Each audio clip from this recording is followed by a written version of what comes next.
Hi class! So for this video, pag-aaralan natin ay influence line for trusses. No? So tapos na tayo sa influence line ng beams. So this time naman, trusses. So same concept class. No? Kung sa beams, meron tayong kino-consider doon na reaction, shear, and then moment. Dito naman guys, ang ko-consider natin is ano nga ba yung internal force or yung force sa member ng isang truss na yon when one unit load is x distance from left, no? So doon tayo lagi mag-reference sa left para pare-parehas na tayo class. Okay? So anong ibig kong sabihin? Kapag nandito si one unit load, no, yung one unit load na yan, kapag nandyan siya, may madedevelop tayong force kay GB. Tama? Bakit GB, sir? Kasi guys, yun yung tinatanong sa problem, no? Draw the influence line for the force in member GB of the bridge, no? Ganyan. Pwede bang GH? Yes, kapag tinanong sa problem. Pag GH, edi GH class, no? So, pag GF, edi GF. Pag GD, edi GD. No? So, be flexible class. Okay? Kapag si one unit load is nandito, mayroon diyang certain value, no? May force si GB. Kapag si one unit load ay nandyan, merong force si GB, tama? Which is iba na dun sa resulta previously, tama? So nagva-vary class yung value ng GB depende sa position ng one unit load natin. So kapag nandito na si one unit load, meron ulit guys force kay GB pero iba na ulit. And then kapag nandito naman si one unit load, meron ng force si GB, iba na ulit. And then hanggang sa makarating siya dulo. So yung nagva-vary guys na value ni GB, nung iba-iba na yung class, ang gagawin natin doon is pagko-connectin natin yon using straight lines. Bakit? Kasi guys, itong structure na to, no, itong influence line na to guys, under pa tayo ng determinate structures. Kasi kapag indeterminate na yung ating truss, so therefore hindi na tayo guys pwedeng mag-connect ng dots na yon na linear, no? Kumbaga iba na yon class, no? Higher degree lines na yon. But wag niyo munang isipan yon, dito muna tayo sa determinate trusses. Okay? So influence line nila. So actually, nung sinabi ko yung concept na yon, kayang-kaya niyo na i-solve guys yung influence line for force in member GD. Tama? Ilagay mo lang dyan, edi ikunin mo na si GB. Paano guys? Sa statics of rigid bodies, method of sections, and then method of joints. Kahit ano sa dalawa. So mukhang mas madali dito is section. So mag-section ka na lang. Consider mo yung left. Kapag nandito si one unit load, may makompute ka ni value ni GB. GB is what? 0 point something or what? And then repeat the process. Iuusod mo nga lang si one unit load. Pag nandyan si one unit load, cut mo to, lalabas na ulit yung force sa member GB. Kapag naman nandito guys si one unit load, cut mo ulit yan, lalabas si GB. So, consider left and then right. Tama? So, ganun yung process nung pag-determine ng internal force dun, or actual force dun sa member ng isang truss. Kaso, kapag ganun yung ginawa natin guys, mukhang mahahabaan tayo. At itatabulate natin, ititable natin yung mga forces kay GB. So, it takes a lot of time. So, dito, ang gagawin natin class, no? Papadaanin natin siya guys sa mga equations. So, mag-generate lang tayo ng equations.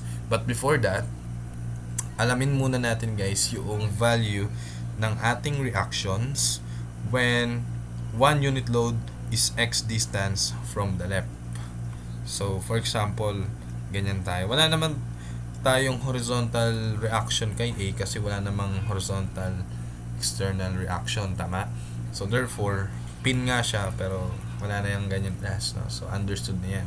So ito, tawagin ko siyang RA, then ito naman tawagin ko guys na RE.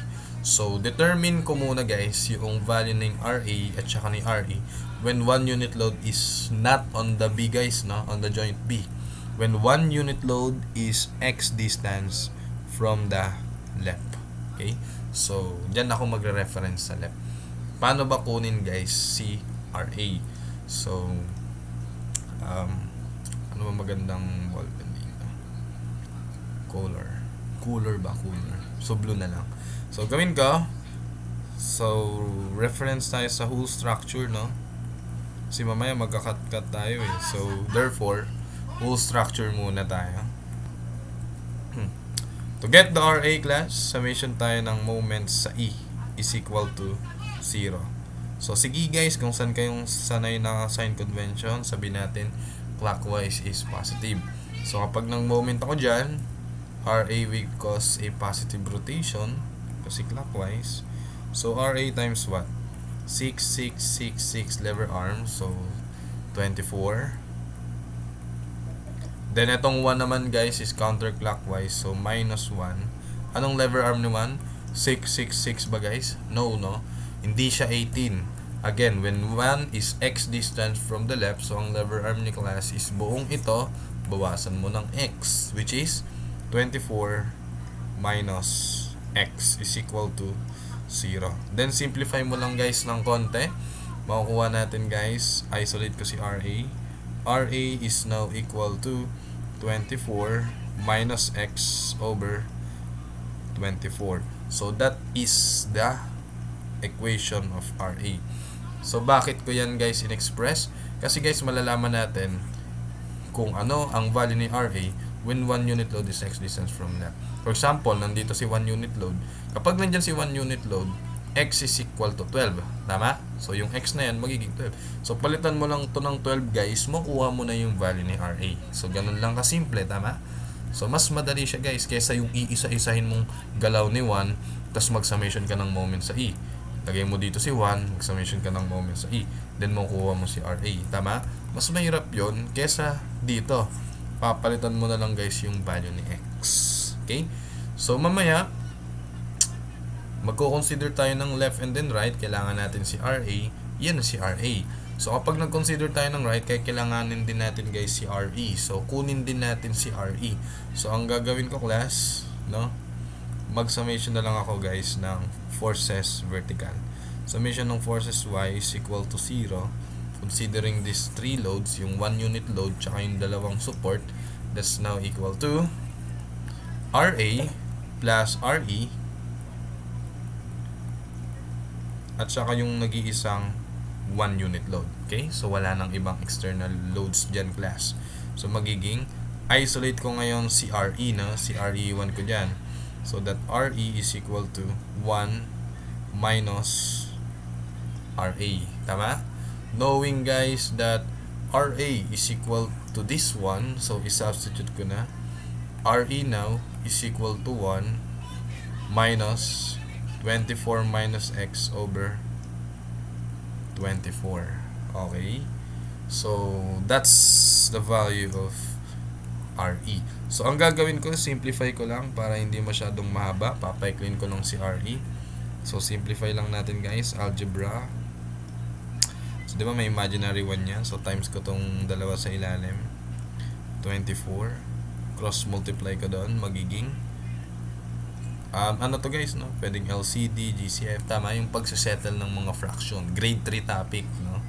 Then, magiging negative 24 plus x. Tama ba guys?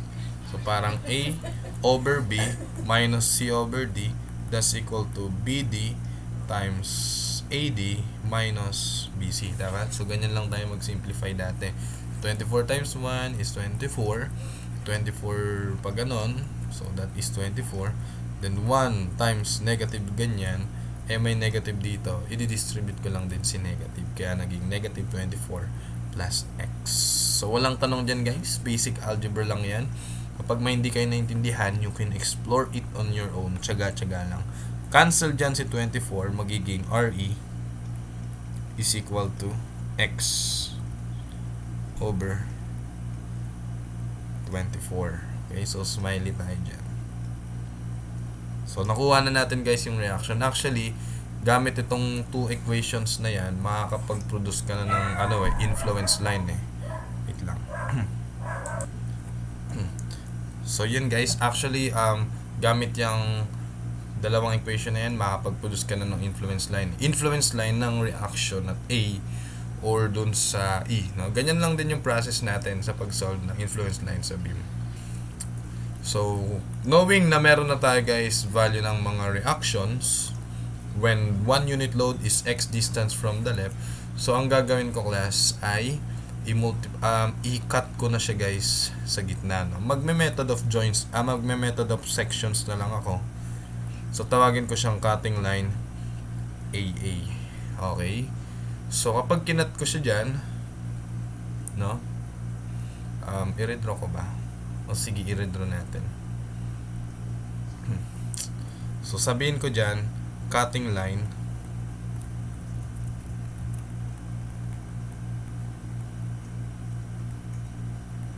consider left tayo.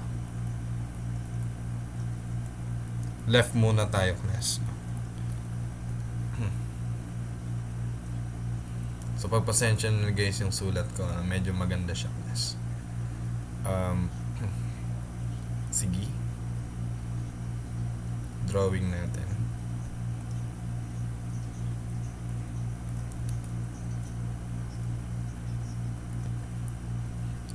Ayan, pinost ko guys yung recording, tapos pinlay ko na. I mean, naka-drawing na ako guys, no? Ayan. So, ito si RA. Wait lang, hindi pa pala tapos yung drawing. Sorry guys. So, assume natin that 1 unit load is X distance from the left. Okay? Ayan. So, kapag guys ganyan, kinat natin yung yung beam na yan, considering left, yun na yung lumabas. So, a-assume ko guys na yung mga, di ba sa statics, kung ano yung tinamaan ng cutting line natin, class, yun yung mga lalabas na force. I-assume ko guys lahat in tension. So, ito ngayon si member GH. Next naman ay si BG. GB na, GB, sige GB. Yun yung tawag sa kanya. Then yung next naman ay BC. Okay. So, yan, BC. Okay. So, pag kinonsider natin yung left, I think kasya na ito dito eh. Hanap tayo guys ng paraan para mapalabas si GB. Bakit nga si GB? Kasi yun yung tinatanong, si GB. So, paano natin yun gagawin? Paano natin isosolve yung member GB? So, knowing that ito is si 1 unit load. Again, horizontal naman si GH. Horizontal din naman si BC. So, ang gagawin natin, class, no? Mag-summation lang tayo ng forces vertical. Tama? Technique yun, no? Sa ating statics of rigid bodies. To solve for the, summation tayo ng forces Y is equal to 0. RA is pataas. Kaya positive. Then, may minus 1 dito. Kasi 1 unit load is downwards. Then, pataas si GB, inassume kasi natin na tension plus GB. Then, ano yung multiplier niya? Siyempre guys, vertical component. Nilagay ko na pala guys yung slope ng GB, no? Pwede mong i-lowest term yan. Pwedeng 1 horizontal, 1 vertical. Pero guys, para hindi na kayo malito, 6 vertical, 6 horizontal. So, hypotenuse is 6 square root of 2. Now, we're talking about the slope naman. So, vertical component niya is equal to 6 over 6 over hypotenuse, no? 6 square root of 2. Okay? So, vertical component lang. Meron pa ba guys? Wala na. Hindi naman lumabas si GH tsaka si BC kasi siya ay horizontal members. Is equal to 0. So, ang gagawin ko, hanap lang ako guys ng paraan para ma-isolate ko ngayon si GB. Okay? Kasi, ang tina-target natin is to generate the equation for the member GB. So, isolate ko si GB. GB now is equal to, transpose ko tong dalawa class, magiging 1 minus RA. So, times natin to guys sa 6 square root of 2 over 6. Tama ba guys? Pa-check ng pagsisimplify ko, So, tinranspose ko tong dalawa, kinross ko to doon, kaya naging 6 square root of 2, then divided by 6. So, sana na-imagine yung mga yon. But, we know that RA is equal to what? 24 minus X over 24. So, papalitan ko ngayon si RA, no? So, GB now is equal to 1 minus RA, which is ito nga si RA, 24 minus X over 24.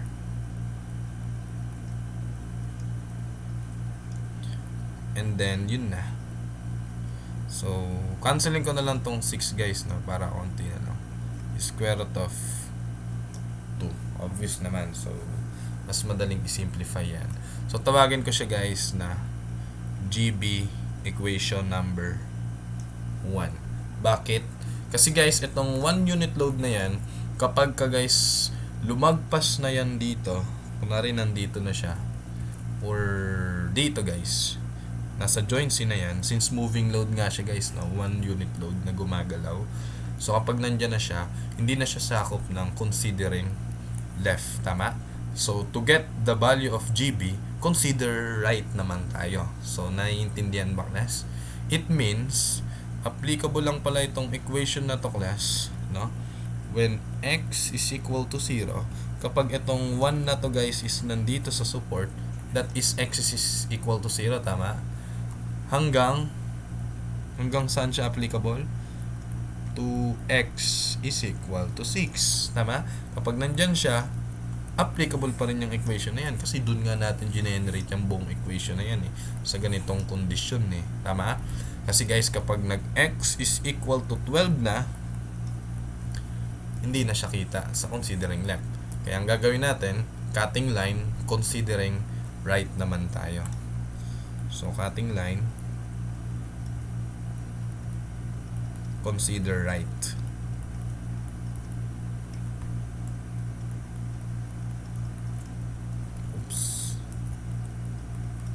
So, ito drawing ko lang ulit guys. Ipopost ko muna yung recording, no? Para hindi mahaba sa record.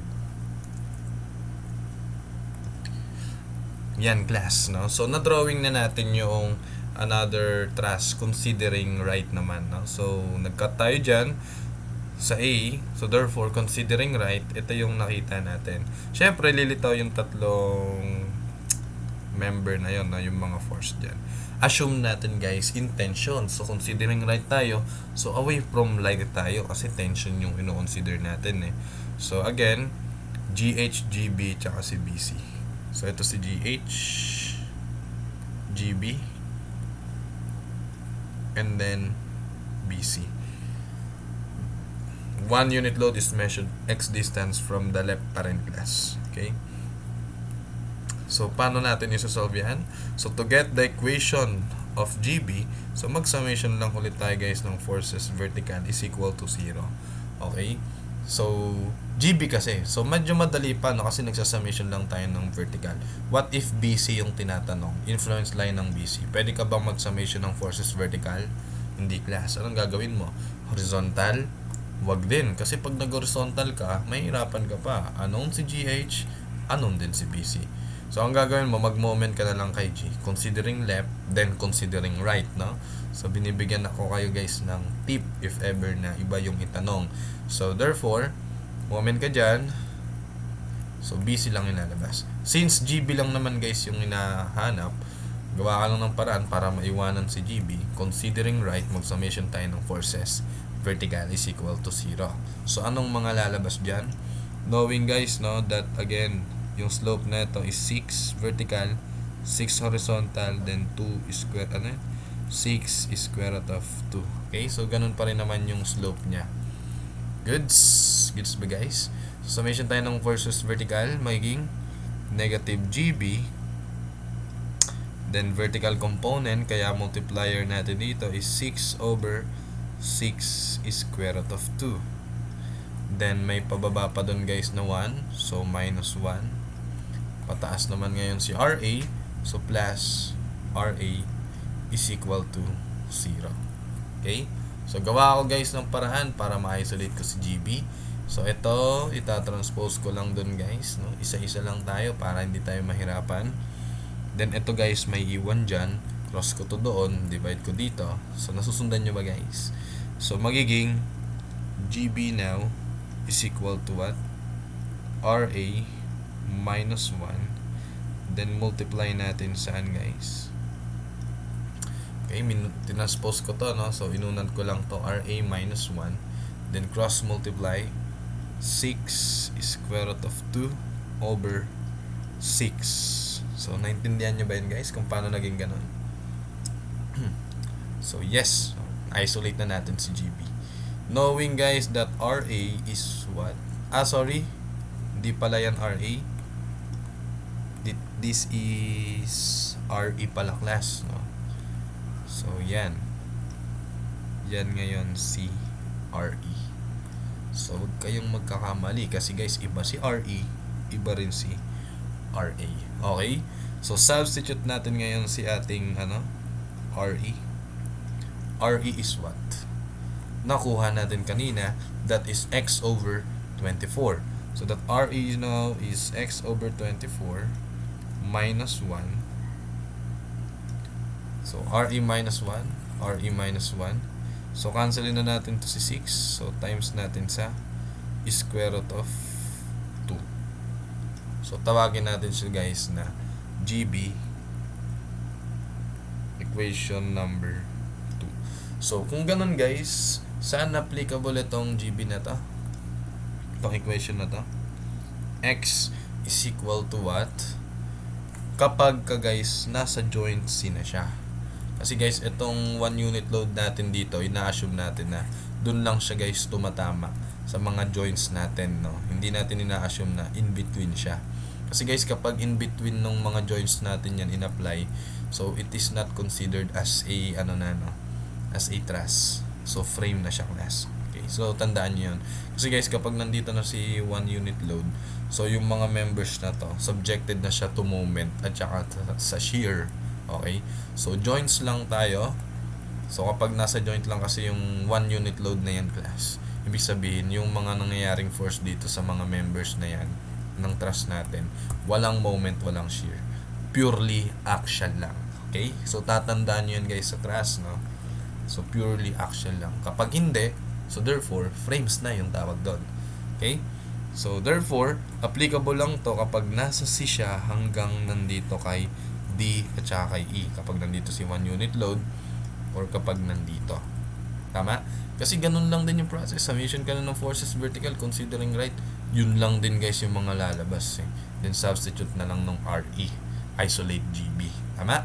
Nangigets? So when 1 unit load is na kay C hanggang D, wherein ang value ng X natin, kapag yan ay nasa C, yung X na to is what?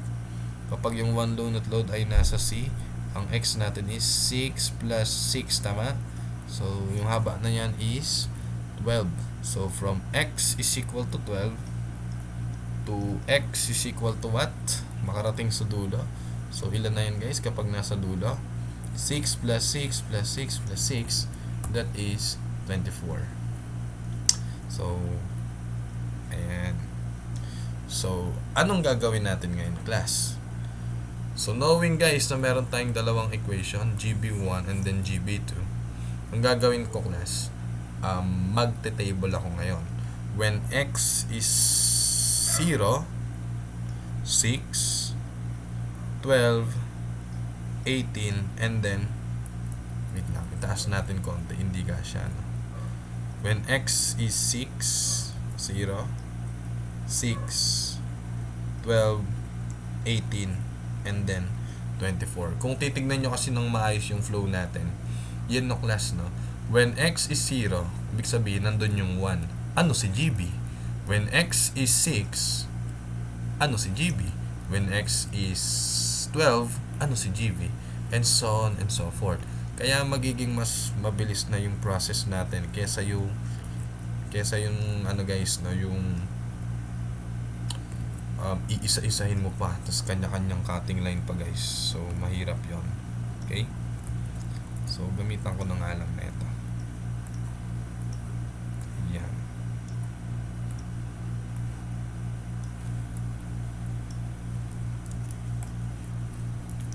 Ayan, okay na yan. So, gamitan natin guys ng calculator. Hindi mo naman guys pwedeng pwedeng actually, no, input mo yung equation na yan, tapos lagay mo X dyan, tapos press calc sa calcu. Pwede yan guys. Pag calc yung pinrest mo, tatanungin ka lang, what is the value of X? Substitute mo daw kunwari 0, lalabas na si GB. Then press calc ulit, try mo naman 6, ganon class and so forth. Or mag-mode 6 na lang tayo. So papakita ko guys yung calculator ko. Ayan. So, magmo-mode ako. So, gamit ko dyan mode 7 pala sa akin, no? Mode 7. So, sa inyo guys, basta hanapin nyo yung command na na table. Mode table.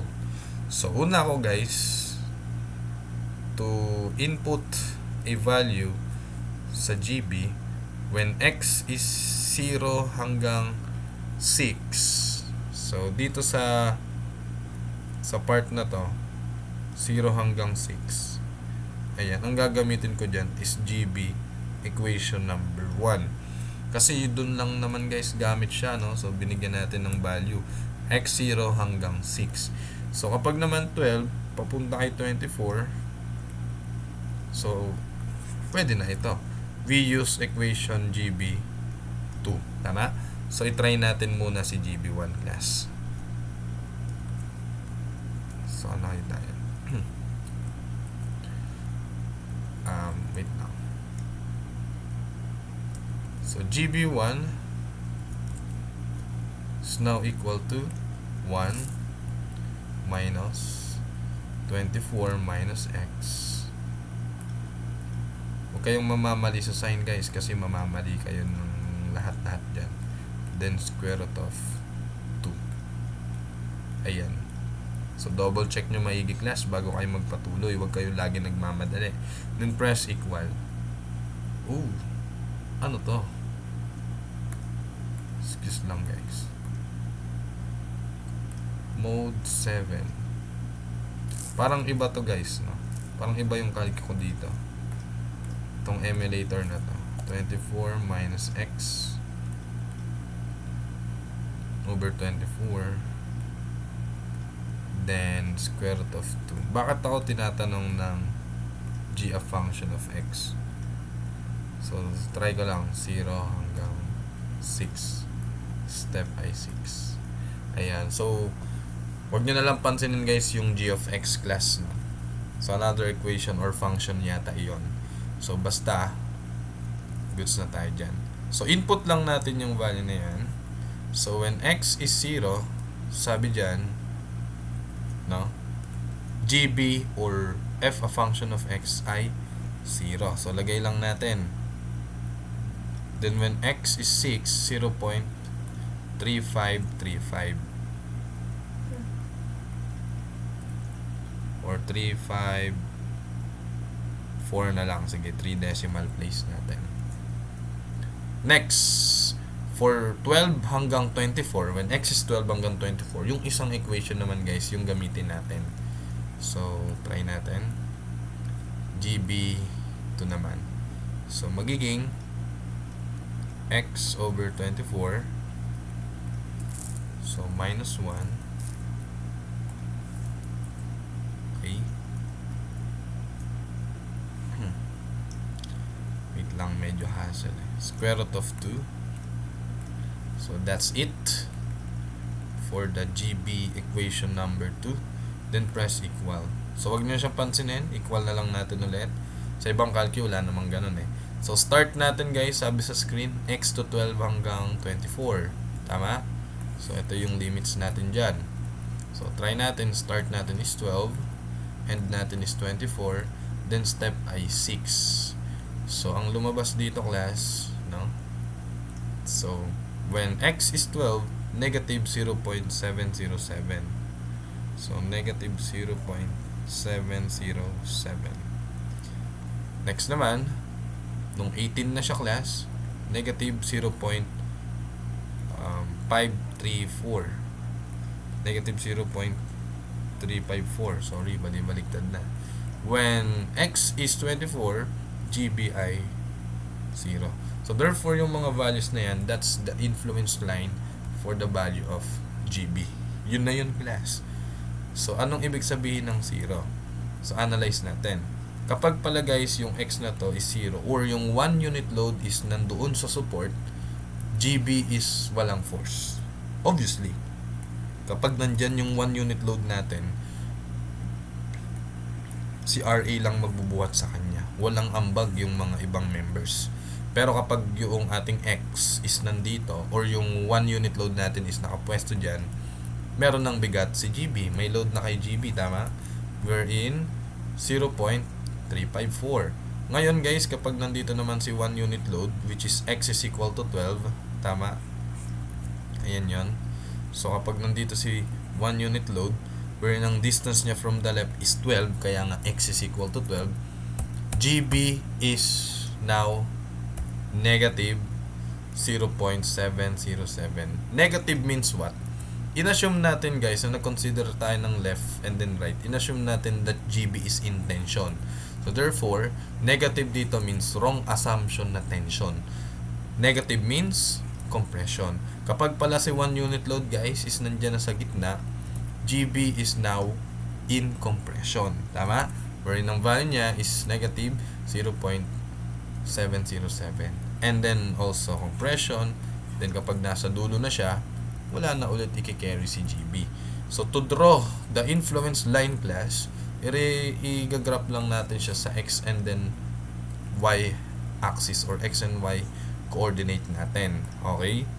So walang shortcut dito class, ganun talaga yung process na pagdadaanan. Kaya nga sa beams pa lang dapat na-practice nyo na kung paano yung method na to class. So yung x natin, x values, then yung vertical natin ay GB. So i-plot lang natin yung nakuha nating sorry, nakaharang yung calcu. I-plot lang natin guys yung tabulate nating mga values, no? Which is ayan. So snip ko na lang guys sa kabila.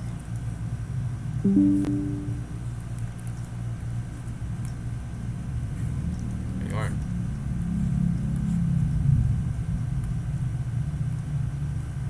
Delete ko lang. So, when x is 0, GB is 0. Nasa na yon? Nandito yon class. When x is 6, so lagyan ko lang ng ano guys, no, para medyo square. Scaled. 0, 6, 12, 18, and then 24. Sige. When x is 6, 0.354. So, siguro guys, nandito siya, no? Ito yan. So, this is 0.354. So, lagyan natin dito 6, 12, 18, and then 24. When x is 12, it is negative 0.707. So, asan yun class? So, baka guys, nandito siya, no? Yan. Negative 0.707. Negative means nasa baba or compression. Then when x is 18, nandito yung graph natin, negative 0.354. Then when x is 24, GB ay 0. Then connect the dots lang natin. So yun na guys yung influence line for the member GB. Okay? So ganun na siya guys. So mas madali yan kaysa yung iisa-isahin mo, no, ng solve. And class. So kung may question kayo, feel free to ask the question. So by just having PM nyo lang ako class or mag-comment kayo dyan sa section na yan. Comment section. Okay? Nice one. Next problem tayo. Lagyan natin ngayon guys ng magnitude yung moving loads natin. I mean guys, yung process same lang naman, but considering the moving concentrated load na 25,000 pounds, 25k means 25,000 pounds. Okay? So kilopounds kasi yan, no? Kips. Yun yung ibig sabihin ng K na yan. So masanay din tayo guys sa English system, no? Though mostly sanay tayo sa metric, mga kilonewtons and then meters, pero mas okay na sanay din tayo sa English system. So that's the figure and then the problem class. So sabi dyan guys, the loading is applied at the top chord. Okay? So ibig sabihin, yung loading na yan guys ay dito dumadaan sa taas, sa mga joint loads ng ating top chords, no? Hindi mo pwede guys i-assume na nandito sa baba. From here, dediretso dito, and then dito. No guys, no? Hindi ganon. So nasa top chord tayo. So paano natin to guys isosolve? Again, for us to solve this problem, kunin muna natin guys yung equation nung member na hinahanap. Sabi dyan guys, member BC. I-generate natin class yung force kay member BC, yung equation niya class. So, statics of rigid bodies, but again, generate muna natin yung equation ng mga reactions. So same process, no? To determine kasi the largest force, bago natin consider tong mga moving loads na yan, so dapat guys, alam natin yung influence line niya. Sorry lang sa mga background noise guys, no? So kunin natin guys si RA at saka si RE. So paano yan class? Same method sa kanina. So considering the whole structure,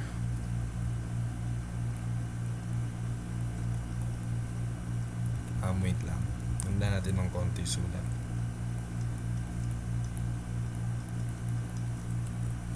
Ayan. So mag-summation na lang tayo guys ng moment sa E is equal to 0. Dito ako magsa-summation ng moment para makuha ko agad si RE. So magiging, sige, clockwise is positive. So RA times lever arm 20, 20, 20, 20, that is 80.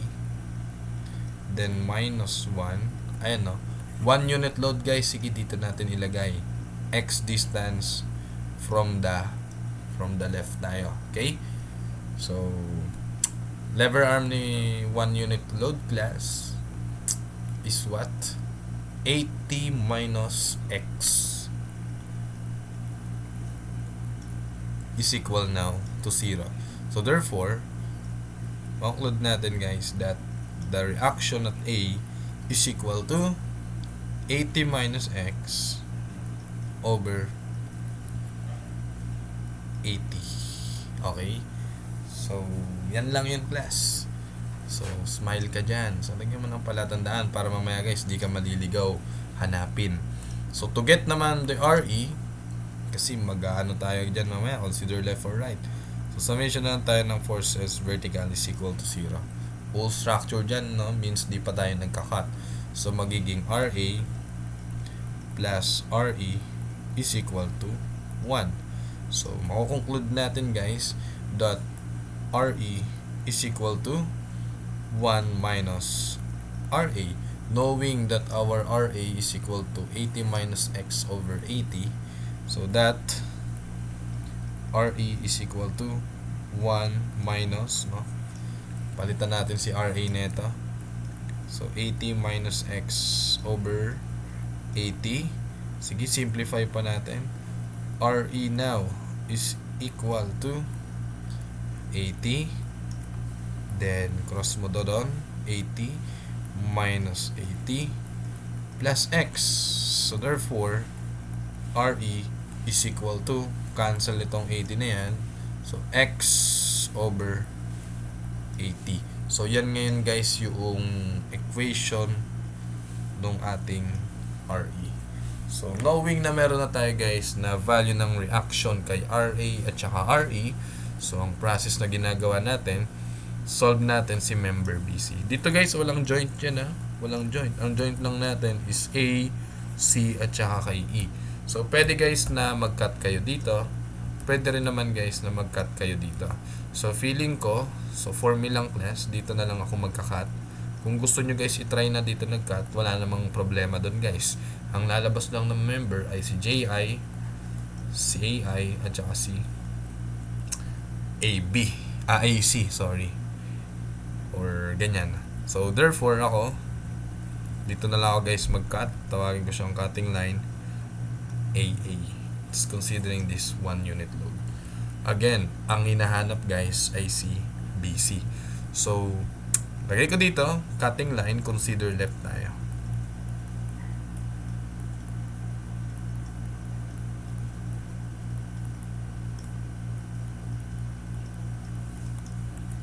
Post ko muna, drawing ko lang guys. Ayan, so na-drawing ko na class. So, considering left, nag-cut tayo dyan. Lumabas ay mga member or forces IH pala. Tama ba? IH yan. Oh, yes, IH. Next naman si IC, then sa baba si BC. Si IC at saka BC. Again, ina-assume ko lang lagi guys na tension para away from the left. So, pakanan siya. Tension. So, that's the direction na ginamit ko, class. Again, when one unit load is X distance from the left. Guys, hindi mo dito sa baba ilalagay or what? Sabi diyan, doon sa taas. Sabi sa problem, the loading is applied at the top chord. Okay? Sa taas. So, kapag ganyan, i-generate natin class yung equation for the member BC when one unit load is X distance from the left. So, ang tanong guys ay paano? Sige, paano class? Pag nag-summation ka ng vertical, ang lalabas si IC lang. Walang kwenta, hindi mo mapapalabas si BC. Pag nag-summation ka ng horizontal, lalabas si IH at saka si BC. So, wala din class. Kasi wala. No? I mean, wala class. Wala talaga. Kumbaga, dalawa yung lalabas pag nag-summation ka ng horizontal. So, wala kang magagawa doon. So, ang pinaka-best solution natin dito, no? Knowing that this is joint I, ito guys si A, B, tapos dito si joint I, no? So, mag-summation na lang tayo guys ng moment sa joint I is equal to 0. So, summation tayo ng moment sa I is equal to 0. Sige, clockwise is positive. So, magiging cancel na si IH at si IC kasi doon tayo mismo nag-moment class eh. So, unahin na natin guys si RA. So, positive RA, lever arm niya guys dito is what? 20 feet. Ano pa class? Si minus BC, na-assume kasi natin tension, so that will cross counterclockwise. At ang lever arm ni BC dito guys ay 15. Ano pa class? Si 1 unit load, 0 ba siya? Maaaring akalain nyo 0, pero guys, hindi talaga siya 0. Tama? Kasi guys, para hindi kayo guys mahirapan mag-generate ng 1 unit load. So, itry mo na kapag nandito si 1 unit load. Kapag guys, nandito, si 1 unit load. I'm sorry. X ito, tapos dito is 1 unit load. Para lang hindi siya akalain mong 0. Kasi baka mamaya, pag nandito na yan, so may lever arm siya class. Tama? So, anong lever arm na class? 20 minus X. Tama? Yes? 20 minus X. So, pag nag-moment ka dyan, magkakos siya ng counterclockwise rotation. So, therefore, negative 1. Lever arm nga nyan, guys, is 20 minus X. Okay? Sir, kala ko po ba hindi dadaan dyan sa mga in-between na yan? Yes, hindi dadaan talaga. So, dinaya lang natin, para ma-imagine natin class yung sitwasyon. Kasi, hindi lang naman yan guys, laging nandito si 1 unit load, di ba? Pwede guys na nandito. Tama? So, may lever arm siya. Hindi siya guys 0. Kapag nandyan si 1 unit load, X is what? 0. Kaya ang lever arm niya is 20. Tama? Kapag sinira mo to, di ba? 20 si 1 unit load. So, may lever arm kapag nandyan si 1 unit load. Kaya hindi mo pwedeng sabihin na cancel yan buo, 0. Okay? So, technique lang guys. Then, meron pa ba guys? I think wala na. So, kompleto na yung tatlong forces natin. Si RA, si BC, at saka si 1 unit load. Kapag nag-moment tayo dito. Then, equate natin yan sa 0. Ang tinatarget nga natin class is to generate the equation for the member BC. Kaya isolate natin si BC. So BC now is equal to what? Transpose natin doon. Magiging 20 RA. So ito yung matitira dyan. 20 RA. Then minus 20 minus X. So yung 1 na yan, tinanggal ko na, no? Basta negative 20 minus X all over wait lang, ganito ko na lang, times 1 over 15. So, bakit din na lang all over 15 guys? Para ma-isolate si BC. Kasi wala lang, gusto ko lang. Kasi guys, si RA, papalitan ko pa siya. Diba guys, ang value ni RA is 80 minus x over 80. So, substitute ko din guys. So, BC now is equal to 20 times RA, which is, eto nga, 80 minus x over 80. 80 minus x over 80. Yun na yun. Saan tayo? Naliligaw na ako guys. 20 then RA, which is yun nga. Then minus 20 minus x. So goods tayo dyan. Then times natin to sa 1 over 15. So that's the equation BC. Kahit wag nyo nang i-simplify. Equation number 1. Okay? Saan siya guys applicable? When x is equal to 0 to x is equal to 20. Tama ba? Yung 1 unit load na yan is kapag dito lang nakapwesto. Kasi guys, the moment na lumagpas siya, which is nandito na yung next joint sa top chord. So, pakinggan nyo na guys. So, hindi na siya sakop ng considering left. Hindi na siya guys kita kapag consider yung left. Kumbaga kapag yung 1 unit load na yan, dito na siya guys tumama. So, lagpas na siya sa cutting line. So, therefore, mag-consider right naman tayo class. Okay? So, considering right tayo. So, cutting line. Consider right.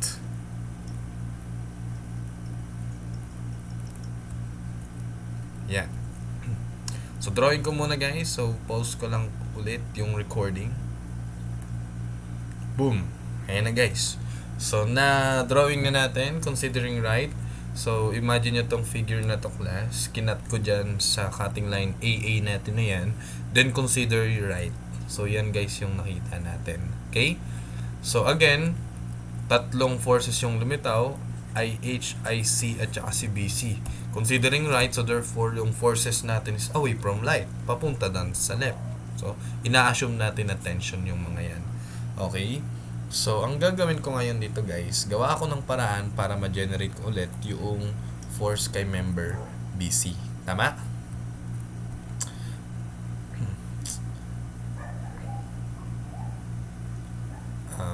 Yes. So, paano ko yun gagawin class? So, para mawala na tong IH tsaka IH tsaka si IC, mag-moment na lang ako dito sa joint na yun, which is anong joint nga ulit yun class? I pa rin yun class, no? Joint I. So, pwede naman yun guys. So, summation tayo ng moment sa I is equal to 0. Sige, clockwise positive kasi dyan kayo sanay guys. So, magiging positive BC times its lever arm 15. Ano pa? Meron pa guys si 1. So, plus. No? Kasi pag nag-moment ka dyan, it will cause a positive rotation or clockwise rotation. Plus 1. Ang tanong guys, ano yung lever arm nung 1 natin na yon? Sige. Anong lever arm na class? Kapag yung 1 guys is nandito, ito pa rin si X, no? Measured from the left support pa rin tayo guys na pinaka-left. So, anong lever arm niyan? Pwede bang sabihin kung ito guys ay 20 feet, pwede ko bang sabihin ang lever arm ng 1 na yan is X minus 20. Tama?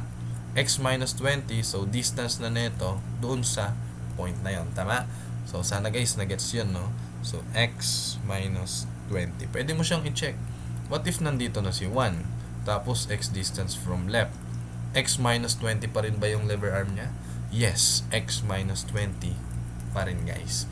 So, napagtutugma-tugma natin yung mga bagay-bagay na yan. Kung hindi ka sure, itry mo sa ibang paraan. So, makita mo, tama ka pa rin. Okay? Then, si RE, pa-counterclockwise. So, negative RE. Lever arm ni RE, hindi naman siya moving load, no? So, lever arm niya is 20, 20, 20. That is 60. Is equal to 0. Kung hindi ka sure, edi tignan mo dito sa figure natin na to. So yes, 20, 20, 20. Lever arm ni RE kay joint I kapag nag-moment tayo kay I. So therefore, isolate natin si BC kasi ang focus nga lang natin dito ay si BC. So magiging transpose natin ito 60 RE, no, naging positive, then minus x minus 20, then divided by what? Divided by 15, or kaya naman i-multiply ko na lang siya sa 1 over 15 plus. Okay, so pwede namang ganun lang din class para ma-isolate si BC. Pero guys, ganyan ko kasi papalitan natin si RE. Saan nga ba guys equal si ating RE class? Saan equal si RE? Yung RE natin is equal to x over 80. So ipalit natin siya class. So magiging 60 x over 80, tama? So that is RE. Then minus x minus 20. Then kahit wag na natin i-simplify. And then 1 over 15. Para hindi ka na mahirapan mag-algebra class, no? So wag mo nang i-simplify. Kung alam mo naman nakasya sa calculator and then kaya ni calculator. This is now the BC equation number 2. So, knowing guys na meron ka ng BC equation number 1, then meron ka ding BC equation number 2, kaya na natin i-plot yung influence line. But wait guys, bago natin makalimutan, saan equal ito? Or saan siya applicable? Kapag ang ating joint load ay, or yung ating unit load ay, nandito ba? Hindi guys. Kapag nandito si ating unit load, pasok siya dun sa considering left. Ayan, no? Kapag nandito si 1 unit load, pasok siya sa considering left. Pero guys, kapag lumagpas na kay joint G, ayan, joint G, wherein kapag nakay G ka, ano si X? Ano si X kapag nakay G ka? So, 20, 20, 20. Tama bang sabihin? 60 yan. So, when X is equal to 60, to x is equal to 80. Hanggang makarating siya guys doon sa dulo. So still, ito pa rin yung ating equation na gagamitin. Tama? So i-plot natin ngayon class, or i-table natin yung mga values ng ating BC. So magiging when x is distance from left, ano ngayon si BC. So titingnan natin guys, dito lang siya kay joints dadaan, no? Which is ang values ng x natin doon 0, 20, 60 at saka 80. Tama ba? So 0, 20, 60 at saka 80. Measured from left, no? Measured from left yan class. So isa-isayin natin. 0, 20, 60 at saka 80. So mahaba pa naman yan. So, i-table lang natin class.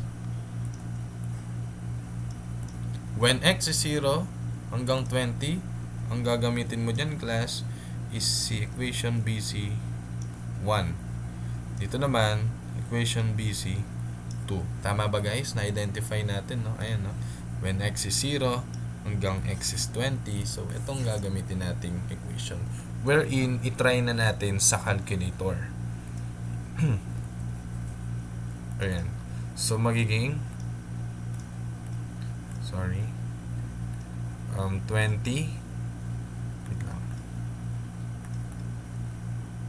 times so mode 7 pala muna, so nababangag na tayo class. So 20 guys, 80 minus x, then divided by 80. So practicein nyo rin guys yung bilis nyo sa calculator, no? So emulator kasi ito guys, kaya nahihirapan ako 20 minus x, then 1 over 15. So that's equation BC 1, okay? Equation 1 ng ating BC. Then press equal. So start natin 0, end is 20. Kahit yung step natin guys is 10, wag mo lang papansinin yung 10 guys, no? So from 0 diretso ka kay 20. Tama? So ilista natin yung values na yan.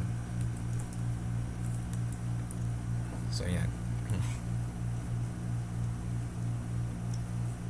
So when x is 0, BC ay 0. Sabi doon sa calcu.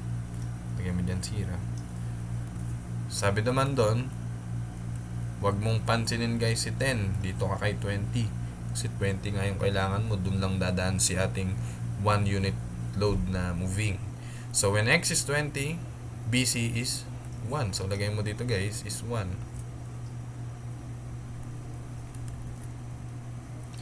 So when x is 60, so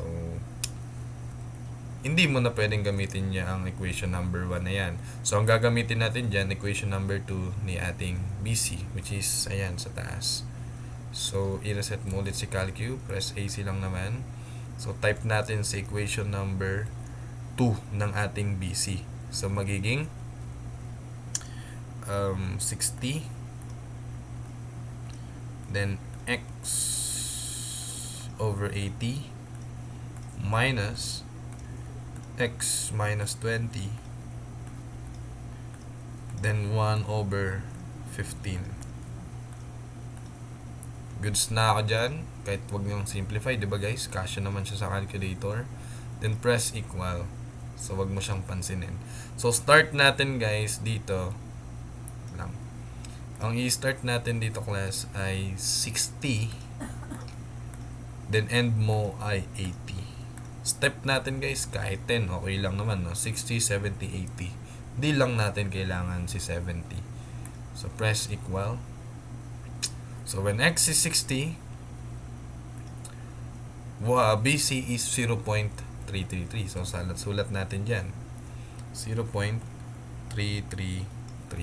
So when x is 80, so therefore 0 si BC. Okay? So malinaw ba guys? Then class, i-drawing natin yung influence line na yan. I-plot natin sa x and then y axis na. So malapit na tayong matapos. So ito ngayon si x axis, ito naman si ating y axis or yung value ng ating BC. So sige class, lagyan natin ng medyo scaled, no? So let's say ito ay 0, 10, 20, 30, 40, 50, 60, 70, and then 80.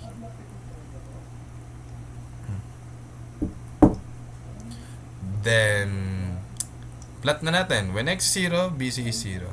When x is 20, BC is 1. So lagay natin dito, no? Taasan natin ng konti, which is 1.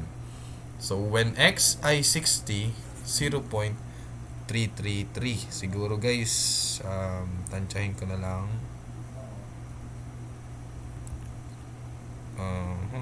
Nandito siya, for example, 0.333. Then when x is 80, BC ay 0.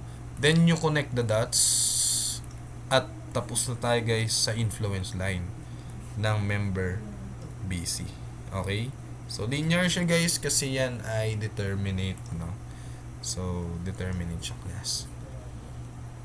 So may tanong ba guys? So sana guys is naintindihan nyo mabuti. But actually, no? Actually, hindi pa yan yung tinatanong sa problem. Kung babalikan mo yung problem, sabi dyan, determine the largest force that can be developed. Then may moving tayo na 25K, then distributed load na 0.6 kips per feet. So isulat natin 25K or si concentrated na lang 25 kilopounds. Then yung ating distributed live load is 0.6 pounds or kilopounds per foot. Again, to compute for the BC max, parang sa beam lang class, given na meron tayong influence line, yung point load ay minumultiply lang natin siya sa IS ordinate, tapos yung atin namang uniformly distributed load ay minumultiply natin sa area ng influence line. Okay? So, wala namang problema dito. Nasa taas lang naman siya, guys. So, buong area yan yung i-consider natin. Kasi kapag nagkaroon siya ng something sa ilalim, so, parang deductive kapag pinagsama mo yung positive area at saka yung negative. So, hindi yun magpuproduce ng maximum load. Tama? So, gawin natin. Kumbaga, itong 1 unit load, ipepwesto natin. Itong concentrated load, ipepwesto mo siya dyan. Tapos, yung uniformly distributed is kabuuan na. So, di ko na lang guys i-drawing para hindi kayo guys malito. So, 25K or 25 kilopounds times 1 plus the uniformly distributed 0.6 times the area of the triangle. Anong area niyan guys? 1/2. Base is what? Base niya is 80. No? 80 feet.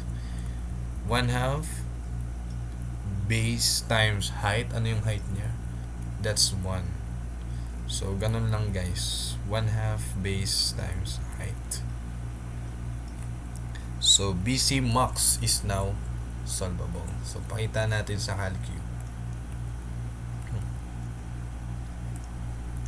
So, magiging 25 plus 0.6 times 1/2.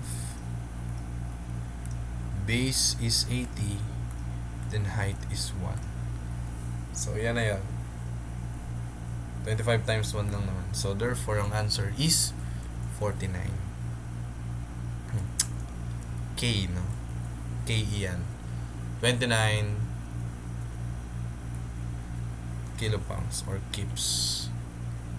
So, same lang naman guys yung process kahit naka-metric system tayo.